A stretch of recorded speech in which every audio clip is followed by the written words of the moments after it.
Oke, jumpa lagi kita dengan Cak Ompong. Bagaimana Bapak Ibu sekalian serta para sohibul ane? Tentu kita semua dalam keadaan baik dan sehat. Oke, malam ini Cak Ompong ingin ya mengenang masa lalu. Apa itu? Saat pertemuan Pak Jokowi dan Prabowo Subianto pasca pengumuman ya hasil pemilu, hasil Pilpres 2019 yang dimenangkan oleh Pak Jokowi, itu sontak seluruh rakyat Indonesia bingung. Kenapa Cak Ompong mengatakan bingung? Baik pendukung Pak Jokowi maupun pendukung Pak Prabowo itu bingung. Kok bisa? Ya, yang tadinya sangat keras sekali kompetisinya, ketika sudah diumumkan KPU siapa pemenangnya, kedua tokoh bangsa ini bertemu.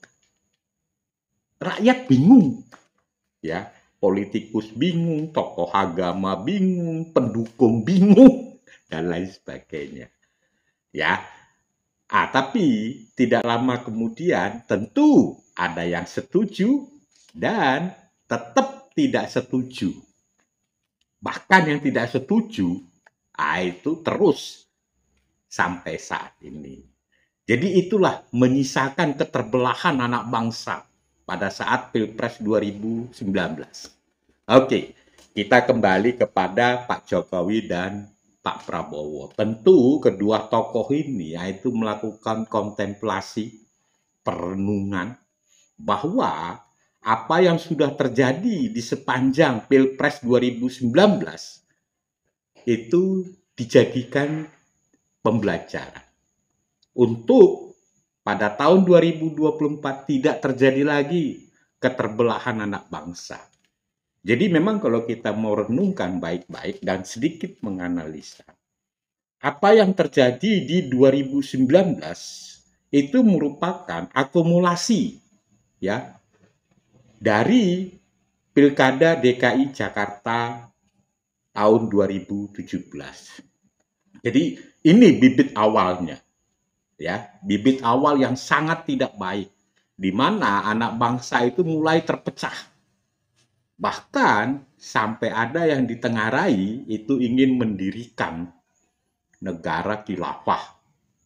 Tidak lagi percaya kepada dasar negara kita Pancasila, kebinekaan dan lain sebagainya.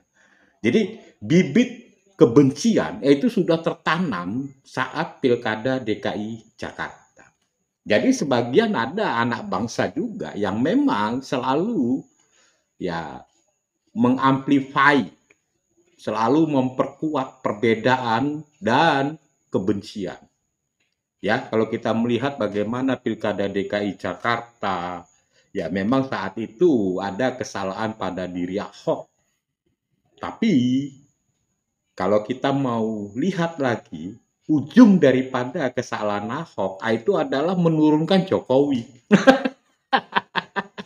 Iya kan? Itu demo terus-menerus. Ya. Demonya sudah lagi bukan demo yang biasa-biasa. Itu sudah sampai anarkis. Dan itu berlanjut sampai di Pilpres 2019. Nah, dari situlah kedua tokoh bangsa ini melakukan perenungan. Untuk tidak lagi terjadi di 2024. Ya, Pak Jokowi merangkul Pak Prabowo, Pak Sandiaga Uno untuk dijadikan ya dalam teamwork. Jadi memang negara ini tidak bisa hanya diselesaikan oleh seorang Jokowi. Bahkan kekuatan yang sangat sempurna itu ketika kita mampu merangkul lawan kita. Itu sempurna sudah. Ya, bisa terlihat bagaimana ketika 2019 Pak Prabowo menjadi Menteri Pertahanan dan Pak Sandi menjadi Menteri Pariwisata. Saat itu juga kinerja Pak Jokowi itu bagus. Ya, keterbelahan anak bangsa sudah tidak lagi ya terdengar, ya ada, cuman tidak terlalu signifikan. Ya, jadi memang orang yang tidak setuju Pak Jokowi, ya itu bukan karena memang pekerjaannya, tapi lebih kepada kebencian. Nah, kebenciannya bisa macam-macam.